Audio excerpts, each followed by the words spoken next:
Ok, moi ce que je pense, c'est que on va passer directement à la parole de Dieu. On va être efficace cet après-midi. On a un sujet important. Je vais commencer à enseigner sur la pureté sexuelle. Qu'est-ce que la Bible dit à propos des enfants de Dieu, notamment? Est-ce que c'est possible d'être chrétien et de vivre dans le péché? Est-ce qu'on peut être sauvé et vivre dans le péché? Et donc, tout cela a trait finalement à des choses qui se passent dans notre société, dans le monde dans lequel on est. Et vraiment, je suis contente de commencer à enseigner sur ce sujet. Je dis bien commencer parce qu'il faudra sûrement aborder plusieurs sessions. Je pense que c'est quelque chose vraiment, c'est vraiment un sujet que l'on doit aborder. Et c'est vrai que, par exemple, en ce qui me concerne, c'est pas un sujet particulièrement où je me sens poussée d'aller dans ce sujet. Mais quand on voit la société dans laquelle on vit, évidemment, moi, je ne vis pas dans la société, je ne vis pas dans le monde. Donc, parfois, je peux avoir tendance à oublier et ne pas me rendre compte. Mais parfois, quand on est confronté par des phénomènes de société, par des émissions aussi, qui nous parlent de ce qui se passe dans le monde, bien on se rend compte que c'est extrêmement important d'enseigner et il faudrait enseigner ces sujets bien plus souvent. Vous savez, en tant que pasteur, on se dit, les gens le savent. Bien sûr, les gens savent, bien sûr. Les gens sont chrétiens, ils connaissent la parole de Dieu. Mais en fait, pas toujours et pas vraiment. Et c'est vraiment important de parler, d'enseigner, et de dire les mots que les gens ils ont besoin d'entendre. Alléluia. Cette semaine, le Seigneur vraiment me conduisait dans l'épître de Jean. Amen. Donc j'aimerais qu'on tourne ensemble dans l'épître de Jean.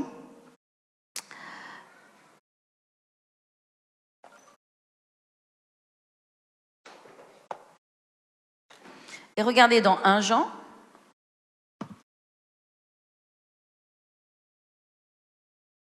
On va lire ensemble 1 Jean. Parce qu'il y a beaucoup de choses dans l'épître de Jean qui nous parlent. Amen. Alléluia. Alors j'aimerais que vous preniez à partir de 1 Jean. Ok, on peut lire le début. On peut lire ensemble la parole de Dieu. Ça fait du bien de lire la parole de Dieu? Ok, au verset 1.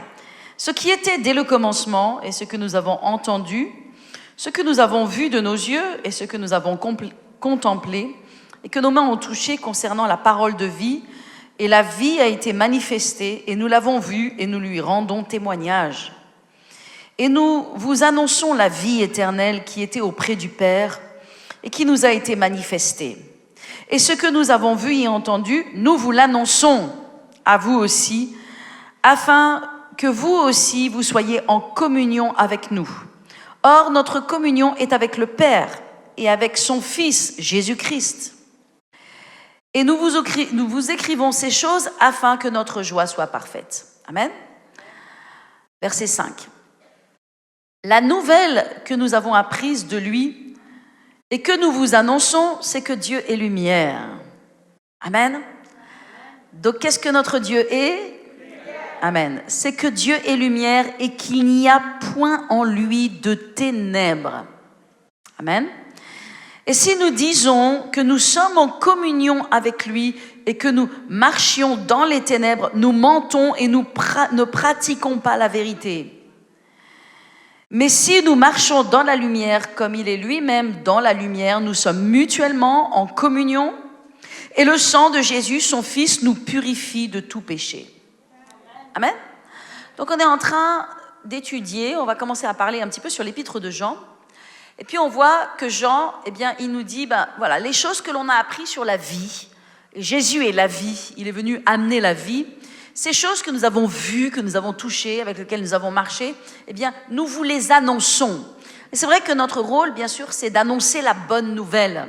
Et nous annonçons la bonne nouvelle de Jésus-Christ. Mais après, il explique, et là, il parle vraiment aux enfants de Dieu, et il leur explique que Dieu est lumière. Et que si tu es un enfant de Dieu, ok, tu es dans la lumière et tu vis dans la lumière. Et Dieu est lumière et en lui, il n'y a pas de ténèbres. Amen. Ça veut dire que dans nos vies, il ne doit pas y avoir de ténèbres.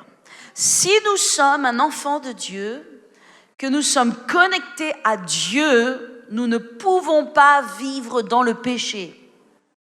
Le péché ne doit pas avoir d'emprise sur nous et nous ne pouvons pas ouvrir de porte au péché dans notre vie.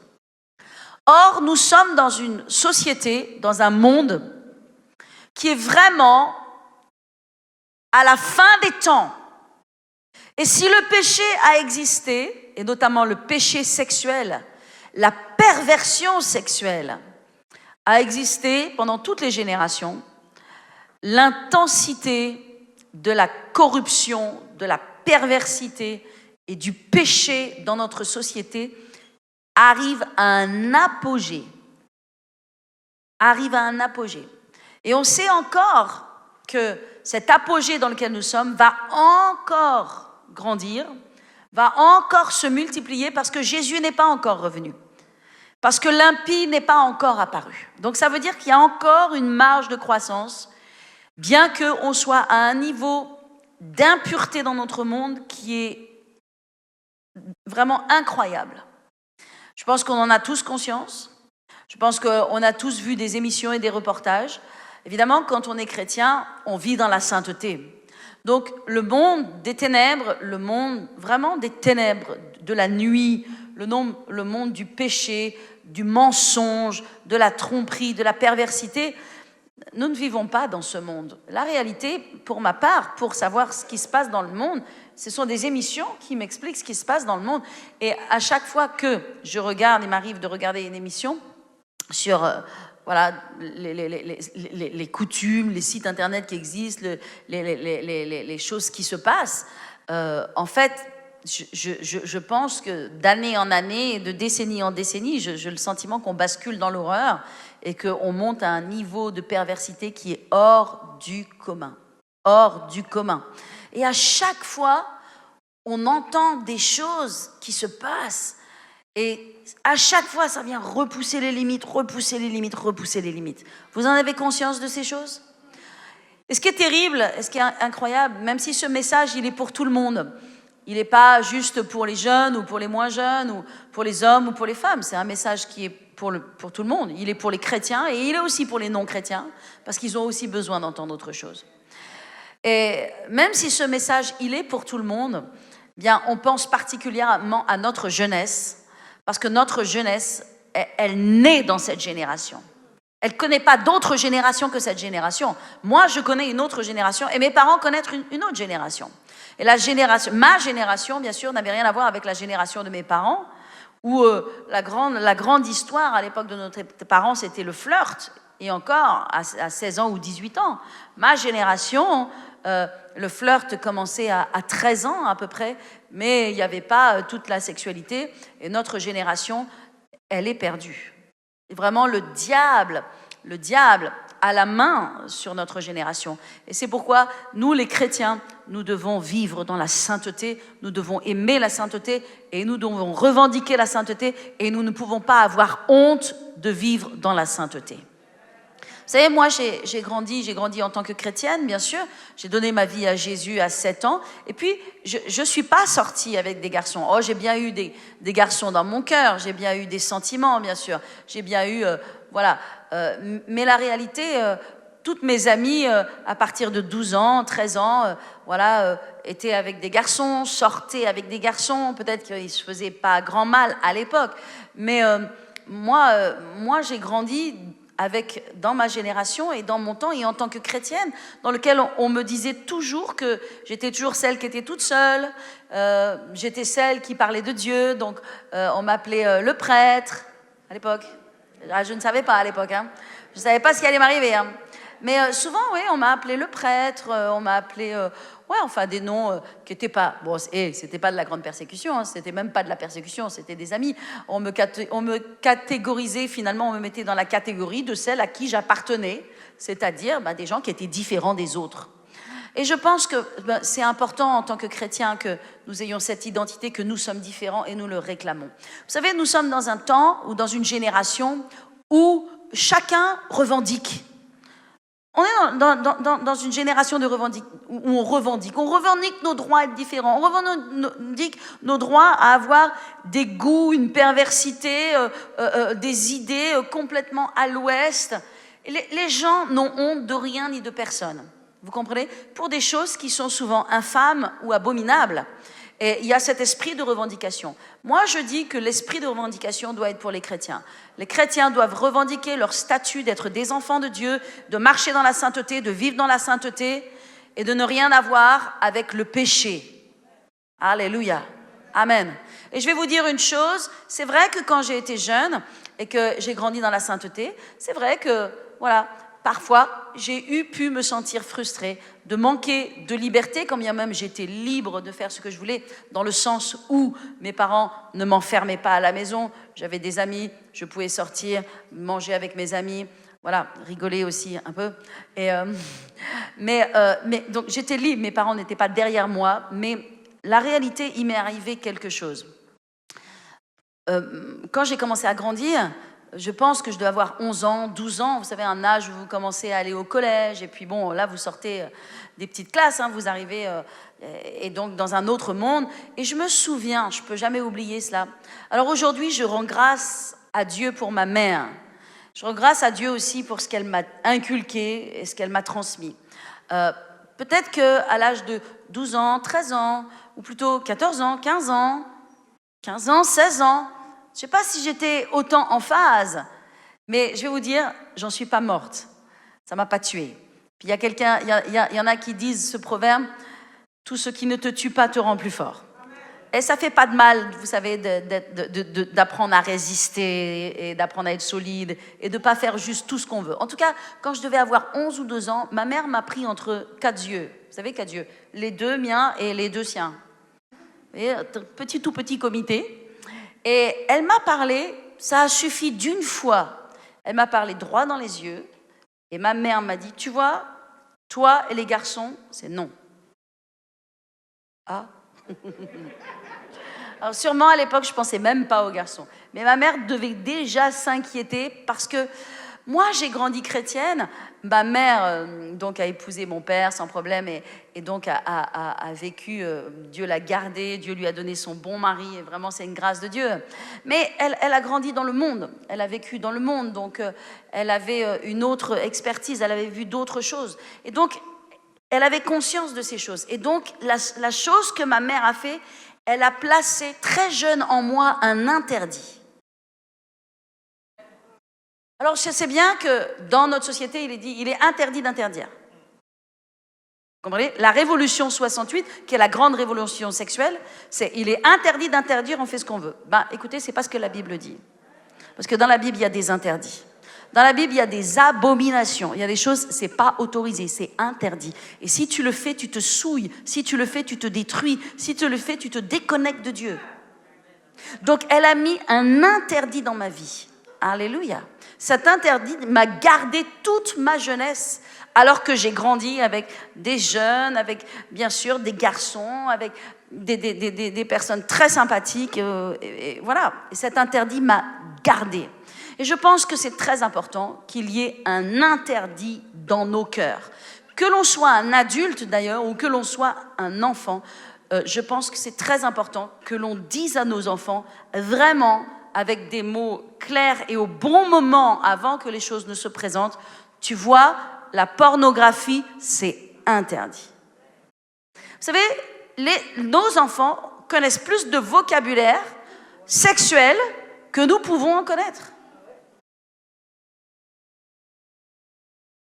Ils apprennent ces choses de l'école, ils apprennent ces choses en dehors du foyer, et il faudrait que dans le foyer, on ne parle pas de ces choses. Mais dans le foyer, on doit parler de ces choses. Vous comprenez? Parce que s'ils les connaissent à l'extérieur, eh bien, la réalité, c'est que c'est important d'en parler et de mettre des mots à l'intérieur pour dire ça, c'est bien, ça, c'est mal. Et la réalité, c'est que les jeunes, nos enfants, que nous devons garder et protéger, eh bien, nous avons besoin de leur dire, avant que le monde les enseigne, nous avons besoin de leur dire, de leur donner la vérité avant que le monde les trouble. nous les parents, nous devons passer avant le monde et nous devons être stratégiques. Donc je rends grâce à Dieu pour ma mère qui m'a parlé et qui m'a mis un interdit. Et donc je savais que dans ce domaine-là, je ne devais pas bouger une oreille. Et tant mieux, et ça m'a gardé, et je n'ai pas bougé une oreille. Alléluia. Et ça m'a permis d'entrer dans ma vie, d'entrer dans ma destinée. Ma mère n'a jamais été une terroriste sur moi, okay, mais elle a su mettre par la puissance du Saint-Esprit un interdit dans ma vie. Amen. Puis vous savez, quand vous avez un interdit, enfin, bien sûr que le sujet de la sexualité et le sujet de la sainteté et de la pureté sexuelle n'est pas que pour les jeunes. Mais, quelque part, si je veux commencer à parler pour nos jeunes, c'est parce que sauvons-les avant que l'ennemi les touche. Il y a deux choses, il y a deux phases dans la vie. Il y a avant que l'ennemi entre, avant que nos jeunes soient en confrontation avec le monde, avec les amis, avec les images, avec les films et toutes ces choses. Et puis, quand on n'a pas fait le job avant, ben, il y a le après. Mais il vaut mieux avoir fait le job avant que de devoir le faire après. Nos enfants ont clairement besoin d'entendre que les images pornographiques, les films pornographiques sont interdits. C'est une abomination devant Dieu. La pornographie est une abomination devant Dieu. C'est un péché. Il faut le dire. Il faut le dire clairement. Alléluia. Amen. Pourquoi est-ce que je parle de la pornographie? Parce que, en fait, c'est important de parler de la pornographie. Parce que nous sommes dans une société qui est bâtie sur la pornographie. Notre société, notre monde a basculé à partir du moment où on a autorisé la pornographie d'être libérée et d'être en accès libre. Notre société a complètement changé. Toutes les valeurs ont changé. Toute la famille a changé. Notre monde a changé. Et c'est très important de parler de la pornographie. Pourquoi? Parce que les enfants, la plupart des enfants et des jeunes, ne vont pas être en contact avec des relations sexuelles. Ils vont être en contact premièrement avec la pornographie. Et notamment, je regardais une émission à ce sujet. Et ça tombait bien parce que c'est une émission qui est tombée cette semaine. Et j'ai regardé la fin de cette émission. Et en fait, j'avais déjà décidé d'enseigner commencer à enseigner sur la sexualité, la pureté sexuelle, qu'est-ce que la Bible dit à ce sujet. Et en fait, c'était une brigade de police. C'était une émission, oh mon Dieu, c'est vraiment, je ne sais pas si vous avez vu cette émission. C'est vraiment dur. C'était une émission sur la pornographie et les jeunes. C'était vraiment dur à regarder cette émission. Pas qu'il y ait d'images, il n'y avait aucune image dure. Mais c'est tellement dur quand on voit le climat dans lequel grandissent nos jeunes, le niveau de corruption de ce monde. Ils vivent dans ce monde, ils ne se rendent même pas compte de la pourriture du monde dans lequel ils sont. Et c'est pour ça que l'Église est tellement importante. C'est pour ça que le bâtiment est tellement important. Je redis les mêmes choses encore et encore. C'est pourquoi c'est tellement important la réunion des chrétiens. Oh mon Dieu, mon Dieu! Parce qu'on vit au temps de Noé. Et Matthieu 24 nous dit, voici les signes de mon retour. Voilà ce qui se passera. Lorsque je vais revenir, Jésus nous dit, quand il va revenir, ce sera les mêmes temps qu'au temps de Noé. Mais qu'est-ce qui se passait au temps de Noé? Qu'est-ce qui a fait que la destruction est venue? Qu'est-ce qui a fait que Dieu a permis qu'il y ait une arche qui soit bâtie, que des justes soient mis dans cette arche et que tout le reste soit détruit? Qu'est-ce qui a fait cela? C'est la corruption. Satan est tellement sale. Satan est tellement corrompu. Il sait qu'il ne peut pas détruire l'homme parce que techniquement, il peut pas, il n'a pas le droit, il ne peut pas le tuer. Il veut le tuer. Le seul désir de Satan sur la terre, c'est d'amener le maximum d'hommes et de femmes avec lui en enfer pour être tourmentés éternellement. Comment est-ce qu'il peut faire? Puisqu'il n'a pas de main prise sur ces hommes. Comment est-ce qu'il peut faire? Il va commencer à les corrompre. Il va commencer à les souiller. il va commencer à les salir. Et par ce travail-là, il va commencer à les détruire leur image, les détruire à l'intérieur. Et quand ils sont détruits à l'intérieur, eh bien, ils sont tellement liés par des esclavages et toute espèce de choses, ils n'arrivent plus à se tourner vers Dieu. Ils tombent dans les ténèbres, Et donc, il a bon espoir que ces gens qui tombent dans les ténèbres, finalement, vont tomber où ça? Directement dans sa main et finalement en enfer pour une éternité de perdition. Les gens sont éternellement perdus loin de la face de Dieu. Et donc, il utilise de stratagèmes. Et probablement, une des plus grandes stratégies que l'ennemi utilise, c'est la sexualité. Il utilise la sexualité dans la vie des gens pour les corrompre, pour les souiller, pour les lier et pour les empêcher d'être en relation avec Dieu. Qu'est-ce que nous avons lu dans Jean? Que Dieu est lumière. Et qu'en lui, il n'y a pas de ténèbres. Et vous allez voir, quand on va continuer à lire, il est écrit que finalement, nous qui sommes les enfants de Dieu, nous marchons dans la lumière. Et si nous disons que nous sommes des enfants de Dieu, nous ne pouvons pas marcher dans les ténèbres. Parce qu'un enfant de Dieu ne peut pas marcher dans les ténèbres. Un enfant de Dieu ne peut pas marcher dans le péché. Il ne peut pas pratiquer le péché. Ce n'est pas possible. Alléluia. De cette source ne peut pas jaillir deux eaux. Ne peut pas sortir des eaux douces et des eaux amères. Soit ce sont des eaux douces, soit ce sont des eaux amères. Mais il ne peut pas y avoir deux sources qui sortent de nous. Si nous sommes en Dieu et connectés en Dieu, ce n'est pas des mauvaises choses qui peuvent sortir de nous. Amen. Alléluia. Mais si nous sommes connectés aux ténèbres, si nous sommes connectés à ce qui est souillé, à ce qui est sombre, à ce qui est méchant, à ce qui est noir, ce n'est pas des choses saintes qui peuvent sortir de nous. Est-ce que vous comprenez? Alléluia. Amen.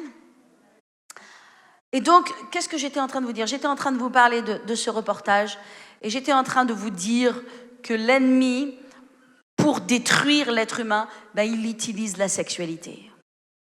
Et il va, maintenant, aujourd'hui, il l'utilise de plus en plus tôt. Et en fait, il y avait dans ce reportage invraisemblable, il y avait donc une équipe de gendarmes. Et c'était des gendarmes spécialisés dans quoi? Dans la protection infantile, en fait, probablement, par rapport aux abus sexuels, etc. Et donc, c'était une femme, gendarme ou policière, en tout cas, qui s'occupait d'une petite fille. Et cette petite fille, elle avait 9 ans. Et en allant sur Internet et en cherchant comment faire des bébés, se poser la question. C'est pour ça que les parents doivent répondre aux questions. Parce que si les parents ne répondent pas aux questions, les enfants vont aller chercher les questions. Donc les parents doivent répondre à ces questions. Et donc, elle est allée sur Internet. Comment on fait des bébés? Évidemment, ce genre de questions sont totalement piratées par quoi? Par des sites Internet pornographiques. Elle est tombée sur de la pornographie et elle a regardé la pornographie. 9 ans. Elle a regardé la pornographie avec sa petite cousine qui avait 8 ans. Et parce que les images étaient tellement fortes et tellement violentes, c'est devenu une addiction chez elle, à 9 ans. Et elle a regardé beaucoup de pornographie. Et elle a été en lien avec des... comment ça s'appelle? Comment ça s'appelle? Des pédophiles, mais ce sont des... Non. Prédateurs, merci. Ce sont les prédateurs, bien sûr, sexuels, etc., qui sont présents. Et donc, et voilà. Et à 9 ans, elle est entrée dans le fait de faire des photos chez elle. L'esprit des enfants est complètement tourné. Comment vont grandir ces enfants? Ils vont grandir en pensant, et notamment les petites filles, les jeunes filles, qu'en étant comme des prostituées, qu'en ressemblant à des prostituées, eh bien c'est comme ça qu'elles vont être aimées. Est-ce que vous vous rendez compte? En ayant un corps avec une certaine forme, c'est comme ça qu'elles vont être aimées. Est-ce que vous voyez vraiment le sceau de Satan? Comment le diable est méchant? Comment le diable est pervers? La sexualité est une chose magnifique que Dieu a créée exclusivement dans le cadre du mariage. Toute sexualité qui se fait en dehors du mariage, quelle que soit la sexualité, quelle que soit la pratique sexuelle, c'est de la sexualité. Vous savez, aujourd'hui, on a tendance à penser que juste l'acte sexuel, c'est de la sexualité. Non, tout acte sexuel, qui n'est pas obligatoirement l'acte sexuel en lui-même, toute pratique sexuelle, c'est de la sexualité. Que l'on soit seul, ou à deux, ou à plusieurs, tout acte sexuel, c'est de la sexualité. Or, la sexualité a été créée par Dieu. Elle n'a pas été créée par le diable, attention. Elle a été créée par Dieu. Elle est belle, elle est sainte, elle est pure. Elle est glorieuse, elle est puissante. Elle unit un couple. Elle permet vraiment une vraie unité de couple et d'amour et de pureté et de sainteté. Exclusivement dans le cadre du mariage. Exclusivement dans le cadre de cette bague-là, de l'union, ok? En dehors de cette bague-là, la sexualité n'a pas lieu d'être, n'a pas lieu même d'y penser. C'est pour ça qu'il faut se protéger. Et c'est pour ça qu'en tant que chrétien, bien sûr que c'est impossible qu'un chrétien regarde un film pornographique. Je sais bien que ce que je peux dire peut être dérangeant, peut-être, pour certaines personnes qui suivent ou qui suivront ou qui écouteront ce culte.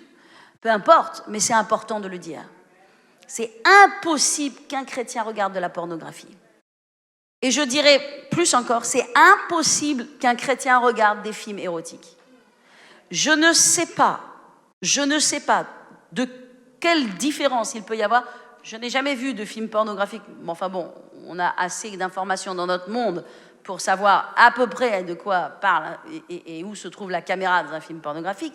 Mais bon, je ne sais même pas quelle différence il y a entre un film pornographique et un film érotique, si ce n'est qu'il y en a un qui s'appelle moins de 16 ans et l'autre moins de 18 ans. À vrai dire, je connais la différence juridique, parce que il y a une différence juridique, mais dans la réalité, un film érotique n'est pas regardable par un chrétien.